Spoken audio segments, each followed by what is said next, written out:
Magdag pera ka na ako. Wala na ako pang pera, wala na akong obra. Isay, uta ako magluto, batwa na ako, graduate na ako, kaya hindi kayo magluto. Isay, uta ako mamipi, kaya katwa ko, na ako mariyaring mamipi. Ikay nung mamipi, katwa yun na.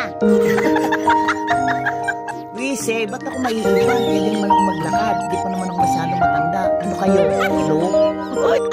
Nakalimutan niya! Say, o tayo ko tutuki. Mariyaring na ako lumakad. Ito na ako masyadong matwa. Ano kayo? Ay, anano kayo? Bolang? Isay, wala akong manaspinggan. Kaya katwayo na, nano kayo muret? Bye-bye! Bye!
Salamat po sa mga nakaalala ko.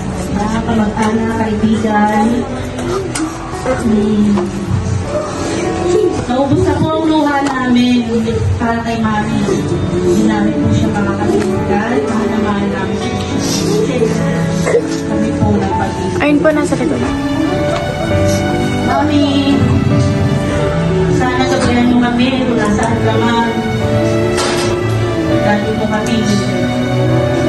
Gabayan sa araw-araw. Mahal na mahal ka namin. Mahal na mahal ka. Nilimiit, Mami.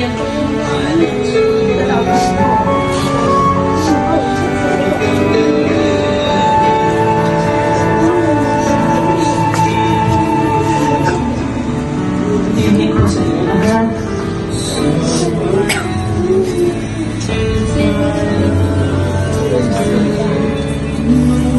Isa na po siguro sa pinakamahirap na part ng buhay natin, yung mawalay. Mawalan ng minamahal sa buhay. Pero kailangan po namin tanggapin. Kasi alam namin kung saan na si Mami ngayon. Nagpapahinga na siya.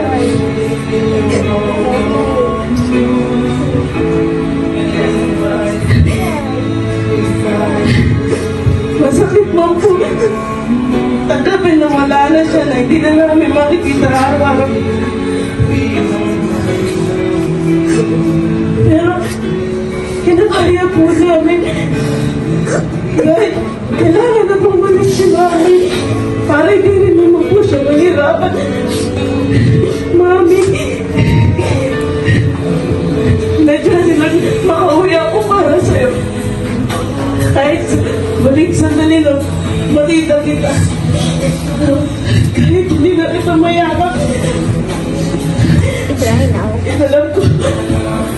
Alam ko masaya ka lang. Sana gabayan mo kami lagi. Sana ikaw yung magsilbing anghel namin sa mga apo mo. Lagi namin sinasabi sa'yo, mahal na mahal ka namin. At tanggapin namin maluwag yung pag-alis mo. Pero sana bantayan mo kami. Samahan mo kami sa mga pangarap namin. Alam ko yung mahal na mahal ka namin.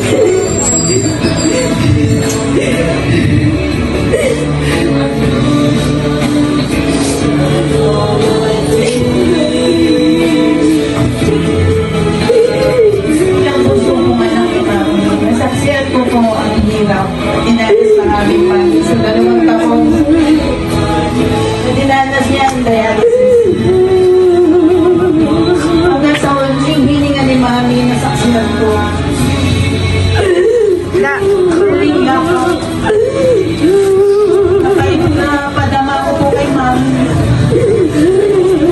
Ngunit ako po ay nagagala mami ay kapiling na namin. Masaya po ako kasi bago po namatay ang mami, accept siya kay Lord Jesus Christ. Kahit nahirap po siya, kahit nagda-dialysis po siya, nagagawa niya po sumama sa amin para mag-church. Ang nagawa niya po magpugi sa Panginoon. Yung po ang isang napakasaya na nangyari sa buhay namin. Wala na pong hirap kay mami dahil napaka-peaceful po ng kanyang pagkawalan. Hindi man po siya natubuhan or na-ICU dahil sa late lang. Hindi na po yun nayaan ni Lord yun. Kasi po lang po nung na-admit siya. Ang pray ko po kay Lord. Yung po namin pakita siyang maratay pa. Words. Pakita pa namin na nag-iirap po sa akin. Napakahirap po na sa akin sa dialysis. Hindi po biro. Kapag po wala kayong pera, hinintayin mo na lang ang pumakain. Pero napakabuti mo lang pag-itulong. Sa lahat po ng tumutulong, mga tao ginamit niya para masustain po yung paggamot ni mami. Hindi po kami pinabayaan ng Panginoon kasi sa lahat po ng mga tumulong sa amin, mga kamag-anak, hindi ko na po babanggitin lahat. Alam niyo po kung sino kami. Hanggang sa huling hindi na nila ginagawa po sa amin.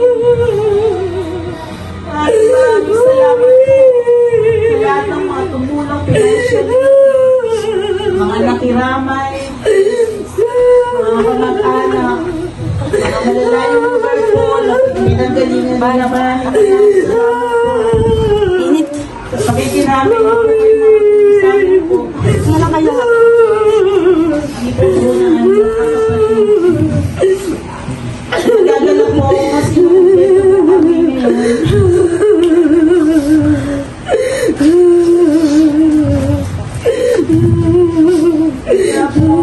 Salamat po, muli po. Salamat po sa Diyos. Dahil napaka-peaceful po ang pagbabatay ng mami.